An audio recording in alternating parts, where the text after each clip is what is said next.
Hello everyone and welcome to a bit of a review of Red Rising. So the first time I played this game was a couple of years ago at UK Games Expo and I completely ruled it out. I played it it was either 4 or 5 players. It was very slow to go around the table. I kept constantly having to read new cards coming out of the deck. And then that market of cards available to me by the time it was my turn was completely different.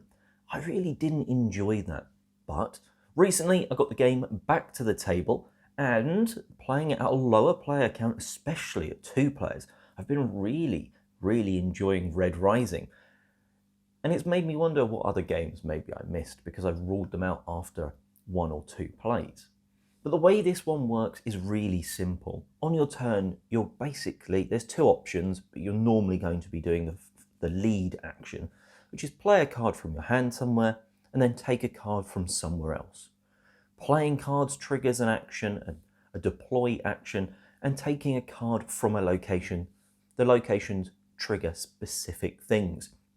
They're all normally beneficial to you, at least the location benefits, and the deploys, unless there's a may, you have to do them.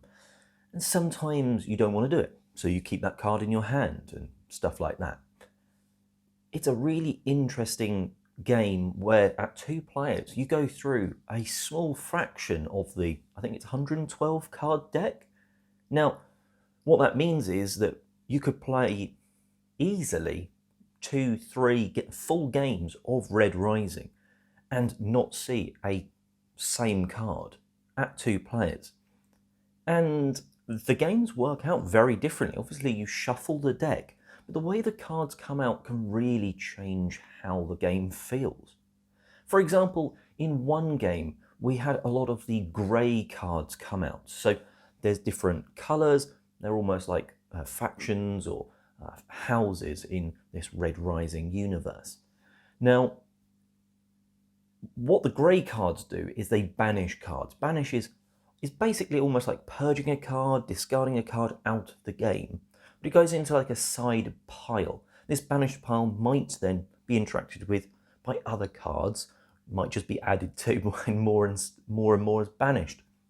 So in this one game we had a load of these grey cards come out, and that meant we were banishing lots, which meant by the end of the game, there was few cards to pick from. In fact, some of the locations often had no cards on them. Now, that meant that you couldn't just play a card here and pull a card back and trigger that action because it wasn't there. So it certainly because of the 2 player count, it was a very chess-like game then of, well, I don't want them to be able to play that action. I don't want them to take the sovereignty token off me, so if I don't leave a card on Luna, they can't take it and get that action. Now, there's always the option to do the second possible action, which is instead of lead scout, which is a much lesser action. Instead of playing a card from your hand, you just take one from the deck and put it in one of the locations and do its action. So you can always do something, but you never quite want to do that second one unless you're really happy with your hand. So there's that, and then there was another game where there's cards that just keep unbanishing, often the yellow cards, which is interesting because it's like the grey is the security that gets rid of someone. The yellow are supposedly like the doctors, and they're maybe bringing people back, which is quite an interesting touch in terms of how those cards work. Now, they feel very different because of that, but the cards do make things a little bit lucky.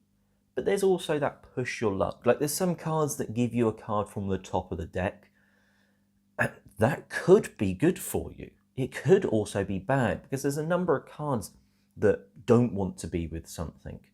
Maybe they don't want to be with a specific named card, or some cards say want to be with another red, or don't want to be with a gold, and things like that. So taking from the top of the deck is often, there is a bit of a risk to it because it could screw up one of your other cards that was already scoring. So there is the luck, but I think the more you play this, the more you realise this is a really good hand. Towards the end of the game, I'm not going to risk taking that card unless I think I'm behind. If I think I'm behind, I might take that risk and it might pay off. And if it pays off, it's brilliant. And if it doesn't, you've gone for that like shoot the moon. Early on, you take those risks, and as the game progresses, you start to realize the risk is too high. At least I do. I think you could get a very lucky win. You could, and we have seen it, where someone has drawn a card almost on like the second to last turn for them, and that scored them an extra like 30 points. Now, I think they probably would have won anyway in that game, but it is very much you can draw a lot of points from the top of the deck. It's an interesting one though. It's one of those games where once I've finished playing, I keep thinking about it. And I think to me, that's the sign of a good game. Not thinking about it in a bad way, obviously, but thinking like, oh, that card, if that card could work with this, oh, I wish I'd have got rid of that card earlier because it didn't do me very well at the beginning. And if I'd have done that, I'd have been able to take this card, and I maybe was aiming for something completely different. It could have worked out better for me. The card powers are also, some of them are weird and wonderful in terms of you look at them and you're like, it's good. It's a risk, but it's good. They're often like the purple artist cards. They seem to be that bit more daring, risky sort of ones. But yeah, I've actually really enjoyed Red Rising. I didn't expect to be honest.